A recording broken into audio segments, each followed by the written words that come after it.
Good morning. Good morning and welcome everyone. I want to thank you for joining us today. I'm Conrad Crump with Blue Shield of California Government Relations. Blue Shield of California Industry Initiatives works to advance healthcare transformation through industry collaboration and policy movement. In addition to our virtual events, we also host in-person events, produce publications, and partner with stakeholders from across the healthcare ecosystem. In the chat, you're actually going to be able to check out a link to our website and sign up for our newsletter to learn more about us and what we do. Just for a few quick housekeeping reminders. At any time, I'd like to ask folks that are here to please enter questions that you may have for our panelists in the Q&A box. We hope to have some time at the end for audience Q&A, and we'll try to answer as many of your questions as we can get through. We also encourage you to join in on the conversation.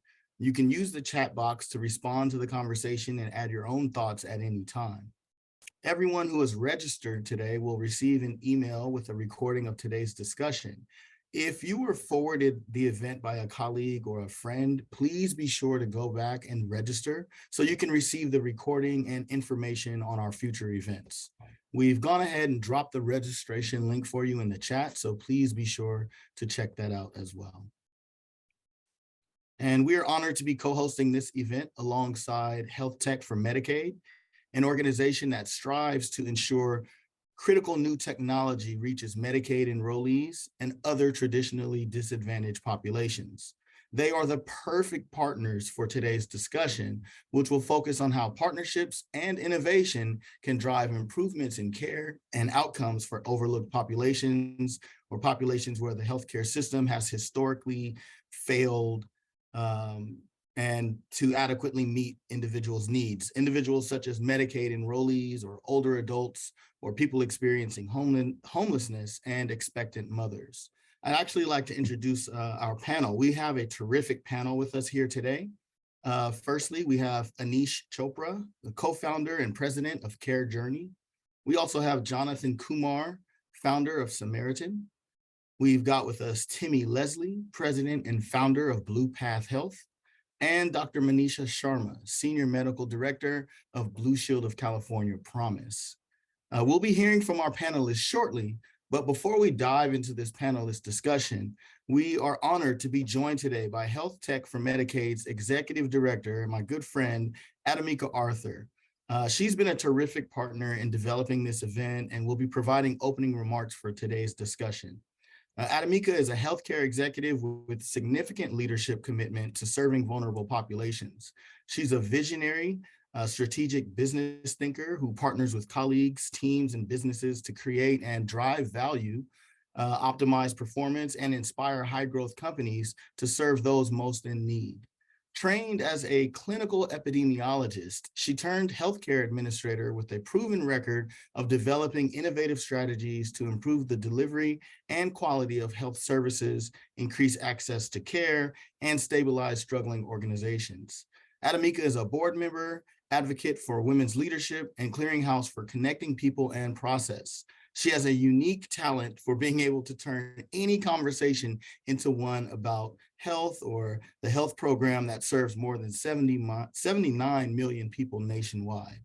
At this time, I'd like to go ahead and invite Adimika to join me on camera now. Thank you, Adimika. I'll go ahead and turn it over to you and take it away. Thank you, Conrad. I'm really excited to be here, not only personally, but on behalf of HealthTech for Medicaid. We spend our entire mission serving these populations. But I want to frame the discussion, kind of how we'll end the discussion today. I'm really talking about in the early days of the pandemic, federal and state governments quickly implemented regulatory flexibilities that allowed for our most vulnerable individuals, including Medicare and Medicaid beneficiaries, to receive care safely and in their community. For many people, that was the first time they really thought about vulnerable people in our communities. And I think as policymakers prepare for ending of the public health emergency, federal and state lawmakers and policymakers will need to determine the path forward for our most vulnerable individuals, and in response to the immediate needs of the current and ongoing pandemic. So I think today, as we hear about how we work within populations, I don't want us to forget the considerations for improvement of person-centered, equitable care for our vulnerable individuals, including older adults, and also to highlight the background, context, and high-level trade-offs that we'll have to contend with in the future. I'm going to just open with a few slides of the work that HealthTech for Medicaid does. Next slide. So HealthTech for Medicaid is a nonprofit organization that's really dedicated to supporting innovation in Medicaid. We call ourselves a mission-based market enabler because essentially we do three things really well. One, we dispel myths around Medicaid. There is 91.4 million individuals on Medicaid to date. And we do that really through providing insights and information, right, about the wide diversity of the Medicaid population. Medicaid is a state and federal partnership, as many of us know. We also do a tremendous amount of infrastructure and ecosystem development and issue and policy advocacy. Next slide.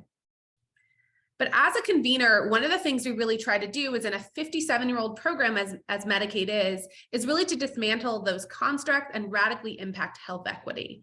We kind of sit at the intersection of where health equity and tech equity come together. Next slide. So I think many of us don't need to have too many discussions around the root causes of health inequities in the US, but I do think that we need to think specifically about populations that are tangled in systemic and societal default of the culture that we've created in many of these programs and systems, and how it has over-indexed health inequities in certain populations. Next slide. So when we talk about the need for centering underlooked communities, we at HealthTech for Medicaid really like to center our work on equitable and inclusive design. And we specifically like to look at exclusionary barriers from the design of processes, of products, services, delivery systems, capital markets, and therefore narrative change around designing with the most vulnerable in mind, either through co-design, instead of designing for certain populations. And so we spend a tremendous amount of time in the ecosystem teaching these skills and working collaboratively to ensure that the products that we do develop and the services and delivery systems we develop are actually inclusive enough for everyone to actually be welcomed into them. Next slide. And so when you design with dignity is what we really call it here. You really are considerate of your language, the perception, your voice, and the narrative. And we really want to know that, like, as healthcare is a complex and demanding environment, it's critical that we do this community-centered work. Next slide. I think it's always important to think about who we're most often designing for. Who is most at risk, and we'll talk a bit more about this in the future, but individuals with limited English proficiency, those who have adequate or inaccurate data in our systems, individuals with disabilities, those people who rely on caregivers. In fact, what we do know is that caregivers of Medicaid often die before the person who they're actually caring for. There's a lot of individuals with mistrust of the government systems or who have poor loyalty relationships with the government. Next slide. So we're going to anchor on this a little bit later on in the conversation, but I feel like it is really critical that we think about how the public health emergency is going to yield challenges for us as an ecosystem, not only in reimbursement, but in access to care, but also in quality of care. Next slide. And as we do that, how do we center equity as a part of our patient-centric whole person ecosystem to look at how we can not only provide services that people need, like broadband or internet access, but actually ensure that individuals have some sort of ways to enable technology to help them get their care. And that's kind of how I will end my brief framing of today. I'm really looking forward to hearing so much more about how we are going to describe innovative approaches to better address health and social needs of historically underlooked communities, and also looking at state and national efforts, specifically around public and private partnerships and how we can facilitate improvements in the systems and services we offer. But more importantly, I do want to invite everyone as a community. We are a convener, and so certainly welcome you in as a part of how we can work collectively and collaboratively around system changes to better address all of our health and social needs, specifically by thinking more about equitable and inclusive design methodologies. Wonderful. Thank you so much, Adimika. Right now, I'd actually like to invite the panelists to join me on camera and introduce themselves. We'll give them a moment to come into the room, virtual room. And Anish, we'll go ahead and start with you. And then we'll go to Jonathan, then Timmy, and then Dr. Sharma. Conrad, thank you for having me, and excited about the conversation. I currently serve as president of Care Journey, which is an open data platform for value-based care, but I'm particularly focused on the role of public-private partnerships. I served as President Obama's chief technology officer and in state government as Virginia's Secretary of Technology under Governor Kane. Hey, good morning, everyone. My name is Jonathan Kumar. I helped start Samaritan a couple of years ago. We have a support platform that has been specifically designed for people that don't have stable housing. We'll help them gain the financial and also the relational support needed to close gaps in care and make sustained progress towards their housing, health, and income goals. Hi, everyone. I'm Timmy Leslie. I lead Blue Path Health, which is a consulting firm here in California. We work with many of our clients to advance policy goals, especially in data sharing, as well as telehealth, and helping to be able to adopt innovation in communities that are often overlooked. So I'm so excited to be here today and look forward to the conversation.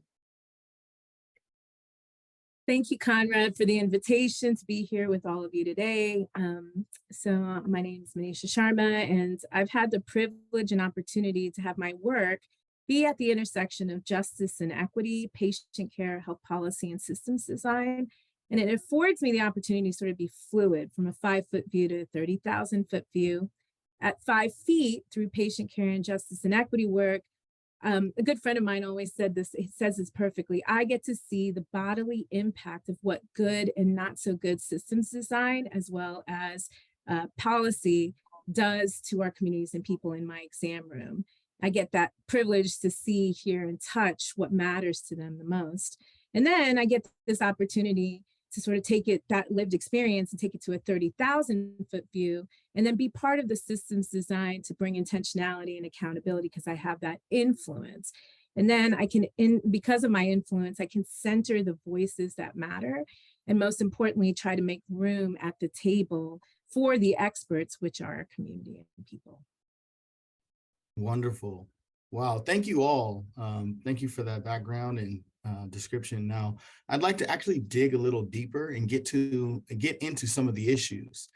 We're seeing an increased number of policies and regulations aimed at improving services for historically overlooked communities.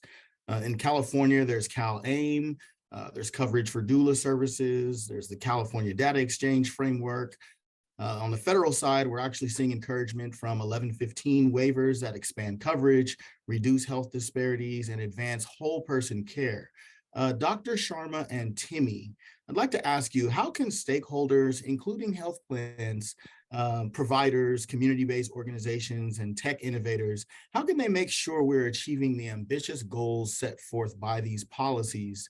And a follow-up to that, what role do partnerships and collaboration play in driving the necessary systems changes to accomplish these goals? And Dr. Sharma, I'd like to start with you.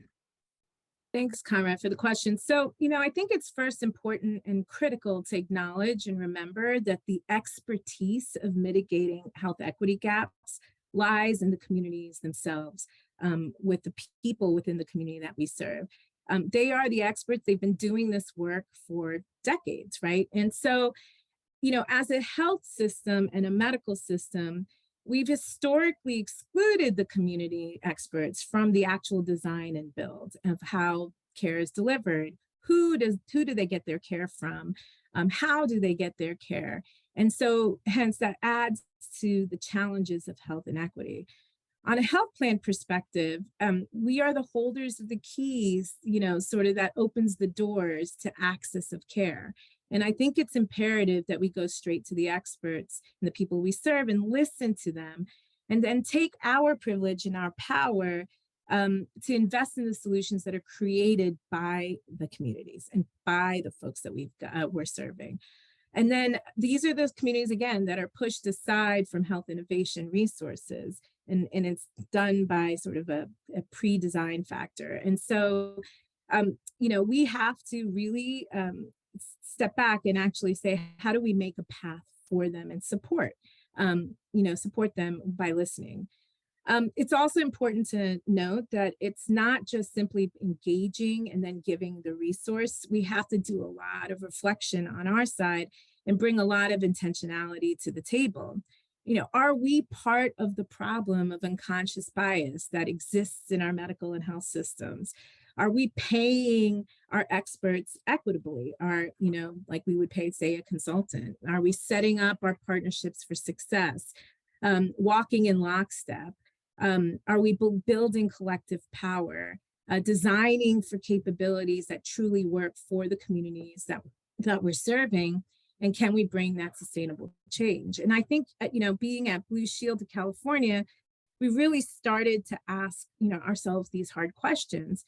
So for instance, we have a maternal mortality crisis in the United States, and the research and the outcome data overwhelmingly shows that pregnancy-related death rates are higher in Black and Indigenous birthing people, despite the advancements of medical care. So we started to be intentional with our listening and learning. We partnered with the Black Wellness and Prosperity Center. We hosted monthly health circles, Black maternal health circles over the course of a year. And then we co-designed with the Black women in Kern and San Bernardino counties of what could change and solution look like. We also connected with MAMI, which is a digital infrastructure that was designed by and for Black women to address inequities, but open to all people, essentially organizing care delivery processes from end to end, so providers and patients can feel empowered to manage their care journey. I think it's important that this is just the beginning. We have to acknowledge that it's beginning. It's humbling. We have to do this work with humility, and we have a lot of learning to continue to do. And I personally am excited to be a part of an environment that takes that step forward of being bold and courageous and asking hard questions. I couldn't agree more. And I'll jump in that as part of the work that we do with Connecting for Better Health, which is a large stakeholder coalition to advance data sharing in the state. I think I'll jump off of that. The data is power. And California has really failed in supplying the infrastructure that's needed to be able to get the data that needs to go where it needs to go at the right time to be able to support patient care, and also those that are delivering care, those caregivers that need that important information to have quality and effective care. I think with the data sharing agreement and a data sharing framework that the state has gone forward with as its kind of go-to way of being able to create that infrastructure, we do have a tremendous opportunity to be able to be all in and think about our data sharing framework as being, our data sharing in the state as being equitable. There's something that's different in California than other states as they have pursued their health information exchange work, and that is that it is grounded in the principle of equity. And social services are at the table with care delivery in our traditional health services. So if we can get this right, we might actually have the ability to leapfrog other states, even though from my view, I think we're 10 or 20 years behind.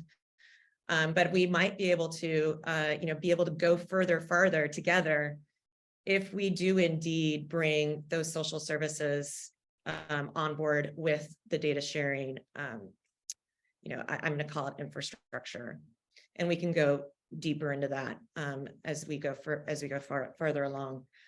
I think the other key themes that we keep seeing when we bring social services together with health systems is that no matter where you look, you have a failure, whether it's enrollment, referrals, closed loop referral, having access to the clinical data to be able to make good judgments. And I think we've learned a lot that we need to just start somewhere. And I'm a true believer that that small wins actually create systemic change. So I would just really, as we think through where we see these bright spots and where we see innovation in our community, how do we lift that up? And then how do we scale it to be something that is standard across the community, across the city, across the state, and hopefully then across the nation? So that's where I would start.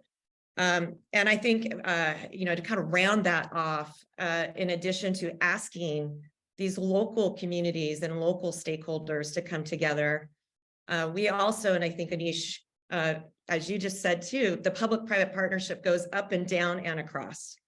So how are we looking at these local entities and departments, our local public health departments, our local jail systems, these silos, if you will, that kind of stay in those towers? How do we get them to be part of this work as well? And then I would say it has to start at the county level, at the state level, and then also at the national level. We can't do this alone with CMS and Medicaid. We have to have public health right there with us. We have to have HRSA right there with us.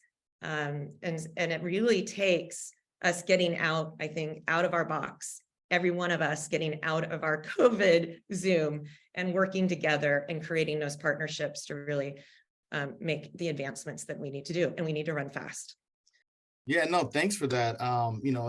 It's a wonderful discussion. And as we were talking about technology and all of its various forms, the role of technology continues to grow in healthcare. Expanding access to care, increasing coordination, just connecting people to services. So I do realize, however, that there can be challenges to building and scaling some tech solutions for Medicaid enrollees or marginalized communities, such as those who are experiencing homelessness. I'd like to pivot a bit and ask Jonathan and Anish, how can technology be leveraged to better care, actually to drive better care and outcomes for those underlooked or overlooked communities? And how can we address those challenges to build tech solutions that are aimed at overlooked populations, to help these solutions succeed and to make sure health technology is actually truly advancing equity and not widening the disparities across the healthcare ecosystem? So I'll ask Jonathan, if you wouldn't mind, go ahead and taking it away, and then we'll hear from Anish. Absolutely, yeah. At Samaritan, we see technology as sort of a necessary evil, a vehicle to get things done efficiently, effectively, delightfully. And Samaritan, again, is a support platform for people that don't have stable housing right now. And the inspiration for it came from something that happened in the late 80s, where there was not a lot of technology to go around. My parents were immigrants from South India to snowy Buffalo, New York at that time. And really, my dad was in school, my mom wasn't permitted to work, and I was around, and the three of us were on Medicaid. I was born in a public hospital and food stamps and WIC and all that. We were living on, I think, $600, $800 a month in terms of my dad's student stipend, which, went further at the time, but still it was lean living. For those first couple of years, there was a group of people from a local church, actually, that sort of adopted my parents and provided financially, provided relationally, provided even legal assistance. We even cultural support, obviously, too, until my dad got a job, and really everything in my life was on easy street from there. Fast forward, 25, 30 years, I'm in Seattle working on another startup, and, just noticing how pervasive human suffering is around me as I walk this beautiful city. And I just, as a user experience designer by trade, just started spending time with folks that were living outdoors and trying to better understand that user experience. And long story short, it basically came down to they had either burned bridges or never had bridges to begin with. They didn't have that team that would back them, that social safety net that my parents largely received, from this group of people. And so when I think about technology, I think about a means to an end. And for our members that are experiencing homelessness right now in a handful of cities, technology is just a route to try and get that financial support, that relational support that they deserve, that will help them gain capacity to choose to and be able to access care, primary care, social services, employment services, behavioral health services, on a path to their own goals, again, around housing or health, income, so forth. So yeah, I guess that's how I think about technology, is that it represents a way for us to scale approaches that deserve to exist or that already exist. We are practicing a lot of methods to get our memberships, which just involve this basic card, nothing too fancy, to last mile populations. And there's a lot of technology that goes behind that, but this card is, in itself pretty simple. It's got a QR code on it, and it doesn't require our members to have an app or a bank account or an address or legal documentation. So yeah, I think, especially for overlooked, marginalized, last mile communities, it's best to keep it simple and relational and manual as much as you can. And then, use technology on the back end to make things more efficient or more effective or more scalable. Maybe, Conrad, if I piggyback on the means to an end that Jonathan outlined, I think of that as technology as a verb, not a noun. And in the verb, I'd like to highlight 3 areas where I think the verb of technology can actually address some of the inequities that you've highlighted and others have spoken about earlier today. Number 1, let me acknowledge and remember that the United States is unique in that we have a highly fragmented, distributed healthcare ecosystem and social safety net, where the information held at each of those siloed or fragmented locations resides in a proprietary database. So problem number 1 in the verb is the importance of industry consensus to map each of those proprietary databases into a common language that would allow us to communicate with each other across boundaries. Simple example, if I went to a clinic in the neighborhood and said, give me a list of the patients in your panel that are food insecure or housing insecure, or in the case of Jonathan, have difficulty with their housing vouchers. That's not an easy list to generate. We don't have an industry consensus about the codes to mark individuals that have those conditions. So each of us do that in our own way, if at all. So in the first layer of the cake, we need to build on the progress of what we've already been doing for the last decade, where we've agreed on a minimum data set for healthcare, your labs, your meds, your vital signs, and incorporate these social determinants as critical parts of the medical record or the social safety net. And just to give you an example of how the art of the possible here in this layer, in about 90 days or so from the White House Conference on Hunger and Nutrition, a voluntary coalition of health plans, EHR vendors, stakeholders from the social safety net, and health systems have all come together to say, you know what, we're going to have a common method of communicating those very basic social needs. They're called FIRE observations, and we can build on the existing regulated infrastructure to communicate that information. That concept of getting consensus to communicate in a common language, all eyes on you, California, with all the data sharing frameworks and all the policies. If you don't reach consensus sooner and faster than the rest of the country, then that's a missed opportunity. And I'll be right here cheering from the outside, hoping that you get there faster so we can scale those ideas through nationwide regulation, number 1. Second, there's an opportunity here to think about financing the delivery model. I think to some degree, Manisha highlighted the health plan as the orchestrator of said capability. In many markets, there's actually a delegation of that responsibility to physician networks to build value-based care stakeholders. That's who I spend most of my days communicating with, because they bring in that financial aspect, but they also have responsibility for the care team from a clinical treatment perspective. And that lens of putting those two pieces together allow them to make appropriate handoffs to say, you know what, providing a meal voucher for a particular high need, high risk population is actually going to have a better outcome for their lives. And oh, by the way, will reduce the total burden financially on the system. And there'll be an economic engine to reward that. So right now, we don't have a lot of transparency at the Medicaid level, how many doctors and patients are enrolled in value-based care. At the national level, it's publicly available exactly which doctors at which health systems are enrolled in which value-based care contracts. Again, all eyes on California. Can we create transparency so beneficiaries know where their physicians are in those accountable relationships so we can do a better job? Third layer of the cake, I'm going to turn to my friends in the social safety net. Here we have what I consider to be a retail operation. I remember during the Obamacare debate, implementation of the Affordable Care Act, the debate was, how are we going to deliver the advanced payment tax credits? Normally, with the social safety net, you go to the Department of Social Services, you stand in line, you're physically gathering, the evidence to prove that you qualify for a benefit, and it is a 19th, 20th century approach. When President Obama was creating the Affordable Care Act, the premise was that we should be the beginnings of the social safety net in the internet era.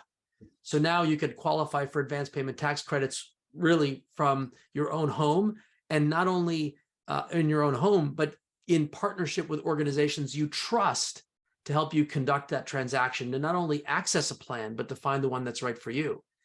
At the end of the Trump administration, believe it or not, when they were attacking, Obamacare on the policy side, they actually supported this idea of digital first. So 45% of all the new shoppers on healthcare.gov at the last enrollment year before the handoff to President Biden, 45% of the people signed up for healthcare.gov not on healthcare.gov. They went through trusted third parties.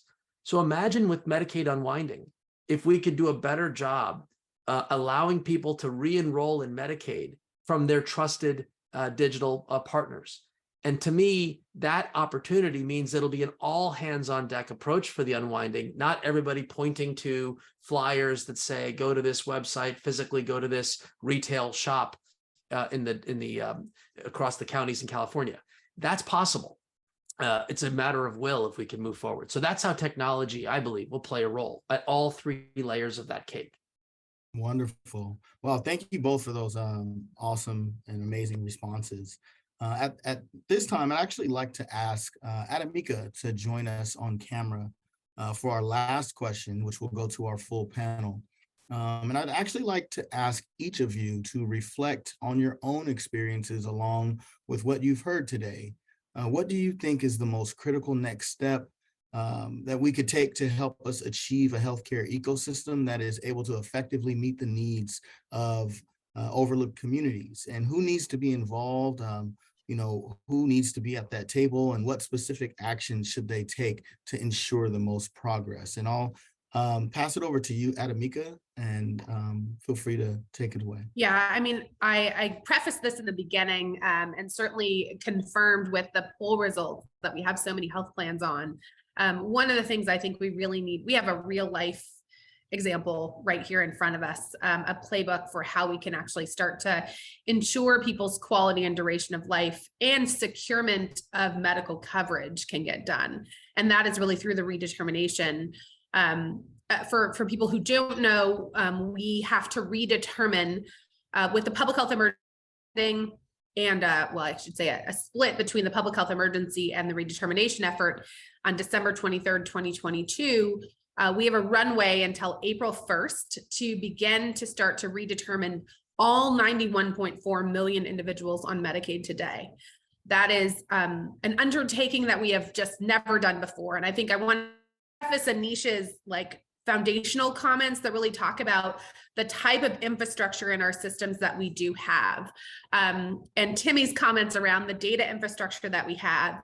And most importantly, you know, Jonathan's comments around enablement of technology and utilizing skills to not, you know, replace, but to enhance skilled service delivery, right? And Manisha's comments, which really mirror mine around how do we actually design?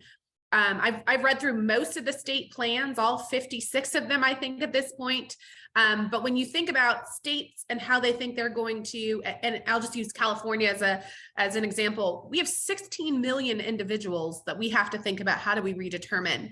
What does that mean for our payer ecosystem? What does that mean for our providers? Where we could have a whole slew of uncompensated care coming into our doors if we don't prepare effectively. What does that mean for our collaboration, you know, with other community-based organizations? How do we start to design things that actually work for folks? In most of my talks since January 1st, I've actually asked, how many people have known someone who has moved, or did you move yourself during the pandemic, right? Just December, we are allowed to actually use text messaging to communicate with Medicaid members, right? Many of us, including myself, I don't open my mail every day, right? My data likely isn't accurate, and many systems. And so I think we have to anchor on how do we, with dignity and respect for the individuals whose lives and lived experiences are very different than those of us who are typically designing these systems. And more than just thoughtfulness, it's really going to take all of us to roll up our sleeves and directly do some action. So we have a large campaign on redetermination, certainly willing to help at HealthTech for Medicaid around convenings. But I do want to just like echo, that is the burning platform ahead of us. That is potentially millions and millions of Americans that don't have access to any coverage. So that is the floor falling out. Wonderful. Thanks for that. I'd like to ask you, Jonathan, feel free to give us your thoughts. Yeah, this is a tough question. You know, what is the next critical step for us to achieve as a healthcare system as a whole? You know, you'll have to forgive me. I'm pretty focused on a small sliver of the overall Medicaid population. You know, the 1% to 3% that will experience homelessness at least once over the course of 2023. I'm also sort of a bottom-up person, looking at a fairly individual level, but yeah, I mean, 4 out of 5 referrals made for last mile populations that, you know, don't have housing fail. You know, 4 out of 5 referrals that are made don't end up getting completed. The healthcare system, you know, needs both the power and the partnerships to address the root causes, you know, for, again, 80% of these referrals not to get closed, which I don't think is acceptable at all. I actually really don't see a difference between health and human services. I, in some ways, believe that, you know, human services is health and should be sort of a little bit more contained versus siloed. And, you know, the data sharing and quality, you know, between health and human services is a challenge right now. And I think DXF, the data exchange in California, is going to play a role in that. I think with better data quality and data sharing, contracting speed improves to really put interventions to work right away and helps interventions be evaluated with efficiency. And, you know, interventions like Samaritan. So that's one thing I'm excited for in terms of, you know, DXF playing a role in terms of data quality and data sharing. And back on the individual level, you know, we can have all the resources in the world and, you know, housing, primary care, street medicine. But if we don't have relationships, we can have all the resources, but if we don't have relationships with these individuals, it doesn't really matter. To build these relationships, we need capacity builders to enable these individuals to step forward into those relationships. Those capacity builders are very simple things like safe housing, like money in their hands, quality food, transportation, and, you know, shameless self-plug, you know, tools like Samaritan to help people attain those things. But yeah, I mean, if we provide capacity, we can enable those relationships. If we enable those relationships, we see more resource uptake. We see less of those referrals fail. And we see more resources leveraged. We see those last mile health outcomes that, we're all looking for. So I guess that was my thoughts on next steps for the healthcare industry, as it relates to my population, at least. Thank you for asking. Yeah, no, wonderful. I'd like to pass it over to Manisha, if you care to respond. Yeah, thanks. So there are many ways to think about the urgency and the call to action, but I'll put forward 4 points. The first one is that we've got to be bold and courageous to name it, to change it. So we're sort of past proving that health inequities exist in health and medical systems. And I agree with Jonathan. I just want to highlight health and medicine are 2 very different things. So we are past proving that inequities exist. The proof is overwhelming. It's hitting us in the face. It's just truly undeniable. And unfortunately, there's a lot of denier voices out there that are really getting loud. And our communities and our people are dying and getting sicker because of this denial. And staying silent isn't an option. And if we are, then we're being complicit to the denying.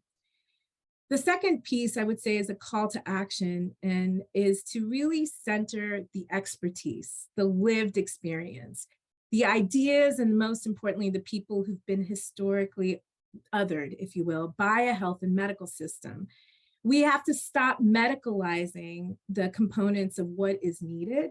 The thing is we tend to be trained as a physician, we're trained to actually sort of blame and shame and think in a disease lens, but really we know, and the proof is there, that 80% of sort of the issues that are at hand are actually about the social systems that we've created to hurt and harm people. And so 20% becomes the disease after. So being a part of the creative process and implementation of design, by knowing your role in that design and to ensure that redistribution of power is truly towards the people who actually have the expertise and need, is really where we need to understand and be able to center that experience and that expertise.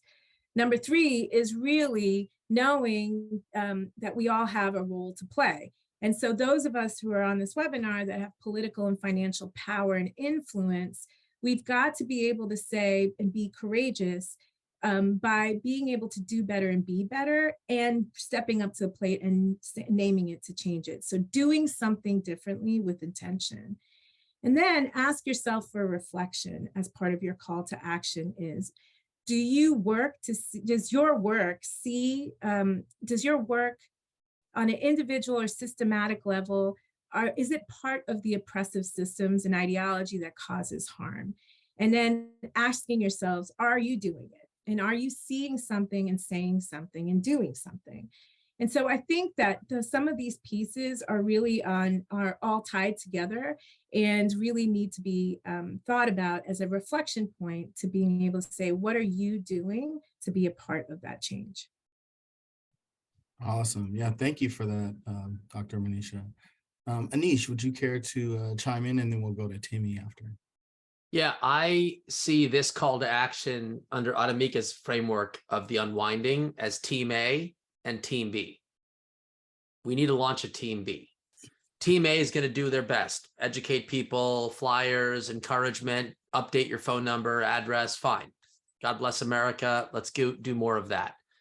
I think of Team B as really at the heart and soul of where we're trying to go, which is that every American deserves an accountable care network that cares for them in a more holistic way. It's incentivized to do so, it's structured to do so, it's designed to do so. And right now, I feel like physicians are helpless in this conversation. So if I'm a Medicaid patient and I have a doctor, unwinding means I may be forced to change plans, or I may shop on an exchange and I end up in a practice or a plan that doesn't allow me to see the very doctor who's connected and coordinating my care. Why can't we take a Team B approach for the physicians in risk-bearing networks responsible for that portion of the 16 million of the Medicaid population that Adimika just said, and said, you know what we're going to do? The government's going to wholesale it to you, doc. You can help make sure you engage those individuals to help them renew their Medicaid if they still qualify, to help them stay connected to you if they have to switch plans, that you work with plans that keep you in the same accountable care relationships, that they can work to be your quarterback as they are for their clinical side of the equation, and now can be more so on the social needs side of the equation. That Team B approach should be given all the resources from the public sector, including the wholesaling of the transaction itself, which is in the case of the healthcare.gov analogy, that it's called the EDE API. So if California could offer the equivalent of the EDE API to risk-bearing physician groups, I call that the unwinding fast pass, by the way. I think we need a fast pass for Team B when your trusted physician network is helping you to retain your benefits. I want to take the moment to answer David Elward's question, who's in the chat, because I think it's central. We're having this conversation at a time when CMS literally said, nothing to see here, folks. Screening for social needs and closing the loop with referrals doesn't reduce total cost of care, as David points out. So what are we doing it for? Other than the good of the cause, the good of the order, the financials of the healthcare system don't work. I disagree with that sentiment, and I disagreed with CMS's findings. Simply throwing technology and screening tools in a fee-for-service system where people are working really hard in the systems that we've developed so far, siloed, it's not going to get you better results. You can throw more connectivity at it. It's not going to work. If we built those connective systems on that Team B, risk-bearing, value-based care coordinating, care manager infused teams, then I think you would reduce the burden. My memory of that Accountable Health Communities program was CMS created a screening tool, and people had to manually re-enter the data in the screening tool and separately manually re-enter the data into their EHR. Are you kidding me? We're going to make doctors and nurses re-enter 15 minutes of communications in 2 different systems? That is absurd in this era. So we need interoperability standards around that, which is why I said earlier, we can move at the pace of consensus. And I'm looking at you, California, to get it done. Now, the problem is it doesn't happen by itself. So unless we build a Team B strategy and support it wholly with all layers of the cake I outlined before, it ain't going to happen. So the ball's in your court, people. Let's see what California can do. Well, I'll jump in. I'm on Team B plus. I'm there. I mean, I can agree more. And I guess how I think about those of us that are still in fee-for-service, even those of us that have a PPO that is high quality care, when referrals happen, it's often a 6-month wait, or it's often a 3-month wait at best. And I think the providers are giving up. You know, if a behavioral health referral is being made and it's a 6-month out wait, you know, what is it? What tools do you really have? And I think that's where we really need to start to redesign these systems and be able to bring additional workforce to be able to fill the gap between that referral and making sure that we have are able to get some stability as we wait and wait and wait. And I see that all the time. I believe that these systems that we are talking about, we have a few really key opportunities. We talked about the data sharing framework. And I would guess that of those that are on this call today or on this webinar today, many are not familiar with it. And we have a lot of work to do. And I giggled that we have like education and flyers and webinars, but where is the Team B? Where is the leadership to be able to enact and engage and make sure that the vision of the data framework, that's a mandate to share data when asked, to be able to support the patient and the caregivers, where is that leadership so that we're all in, we have an all-in approach, and that we are all signing that data sharing agreement. We have just a as of January 31st, when all providers in California were supposed to sign the data sharing agreement, only a small percentage have signed. And that's a link we can put in the chat where you can take a look at who has signed. So that's what I would be questioning is, as we have this opportunity, are we at the executive and leadership level taking advantage of that? And then the second, and we haven't talked about it as much here today, but California's Medicaid transformation for CalAIM also represents an incredible opportunity that we should not let go by, and especially being able to build capacity that our health system, our safety net systems, our safety net services, social services systems have the opportunity to be able to access funds and access through our Medicaid agency the funds to build that data capacity, and also to be at the table to help design and redesign how it's going to work for our community members. So I think those two building blocks, in addition to the major call to action that I think we should all be focused on right now around redetermination, because again, if we do one thing right, other innovation will follow. But those two building blocks of CalAIM and the data sharing framework should be something that all of us as stakeholders that are delivering care are asking ourselves and asking our teams, how are we engaged and how are we not only in this together with our partners, but what are we giving to be able to make it successful in order to get what we need to be successful? I think it's, we need to really ask that as organizations. Yeah, no, thank you all for your, responses, and thank you everyone for such a great discussion and great conversation. At this time, I'd actually like to pivot a bit and move now to the audience Q&A. And again, of course, we'll try to get to as many questions as we can. And if anyone has any other remaining questions or wants to follow up after the event, please email us. But this first question is actually for you, Timmy. But I also welcome, responses and thoughts from other folks on the panel as well. The question is, with California's data exchange framework, how can we meaningfully get non-HIPAA covered entities to the table and engage in data sharing when they are not required to sign the DSA and are excluded from initial rounds of state funding? It's a great question. The data sharing framework is a work in progress. We have a data sharing agreement that has several policies and procedures that are the underpinnings, and the policies and procedures will be updated on a regular basis. In addition, we have two bills right now that we're following, both in the Assembly and the Senate, that sets up governance and enforcement and has the opportunity for us to kind of fill in the gaps. So this is our opportunity to maybe include those that have been missed. And the other piece of the question, though, is funding, and where is the funding to be able to, back up this, and many think is an unfunded mandate. And I think that is where we also need the leadership, both at the state level, our department levels, at the agency level, to be able to think through how do we, braid and take advantage of funds that might be at the federal level, to make the funding, to make the infrastructure of cost whole. Without it, I think we're really missing, again, another opportunity. Finally, I would say that those that are non-HIPAA entities that are can also be part of the data sharing framework. They can sign the data sharing agreement. It's just not required. And I would really encourage all of you that are listening today to take a look and to sign and to follow your peers and say, again, we're all in.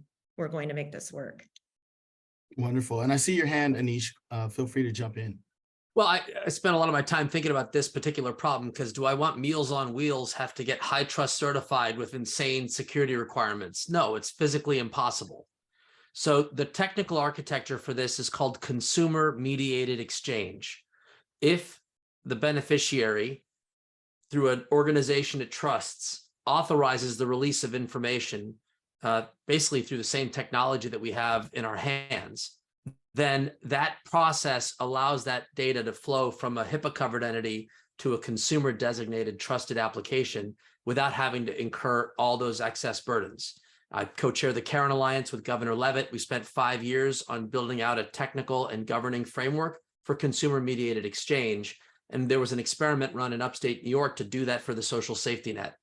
I would love for that to be experimented in California, because it would dramatically lower the cost burden and increase the levels of trust. We can create what I would call a trusted application marketplace in a way that allows us to scale everywhere.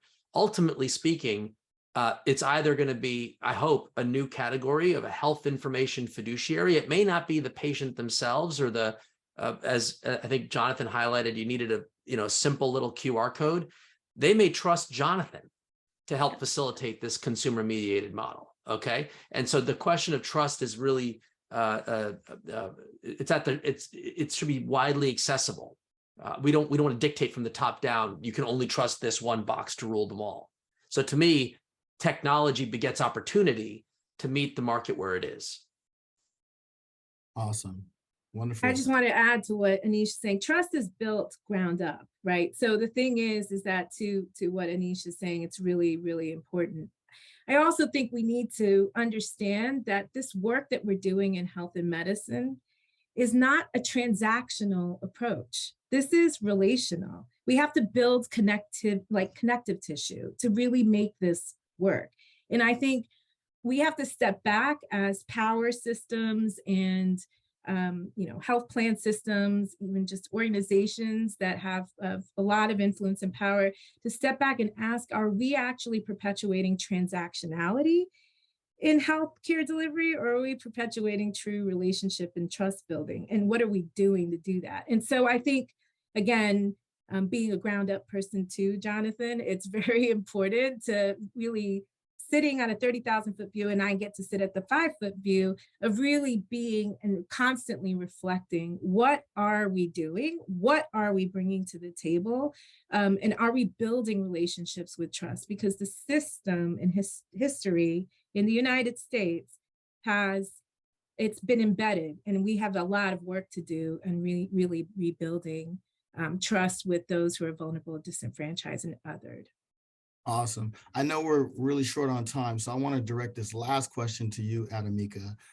Do you think government tax incentives for diversity, equity, and inclusion and environmental, social, and corporate governance would encourage corporations to invest in solutions that address the healthcare and systemic inequities? I can give you a rosy answer. I can give you a real answer.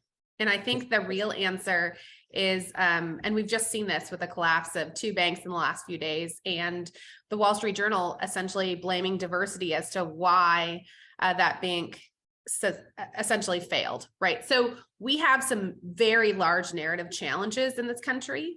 I think that, and I sit on boards, and so I think corporate governance does have a fiduciary responsibility, which includes ESG, and I think the S in ESG has to include DEI, to be fair.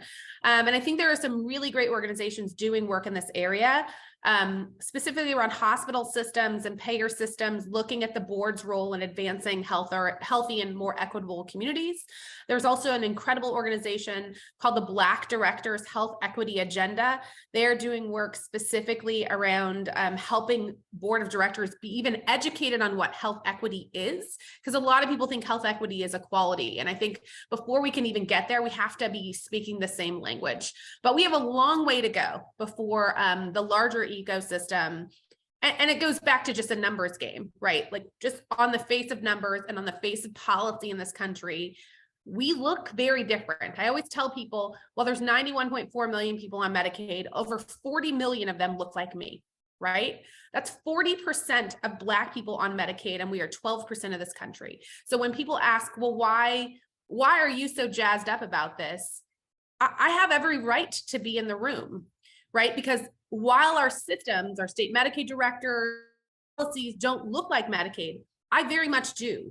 And I think that that is a different lens of the conversation that we have to start explicitly having in order to actually even like get to the place of listening to lived experience. If you won't listen to me with all the degrees I have behind my name and my 30 years of time in the ecosystem, then we have a long way to go before we're really acknowledging lived experience and life.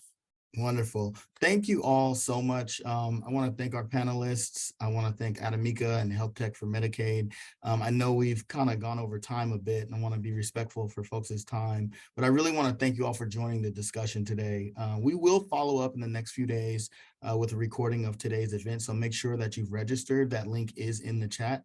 Also, be sure to register for our newsletter to stay up to date on all of our different things that we have coming up next. But just want to thank everyone once again, and thank you all, and have a great rest of your day.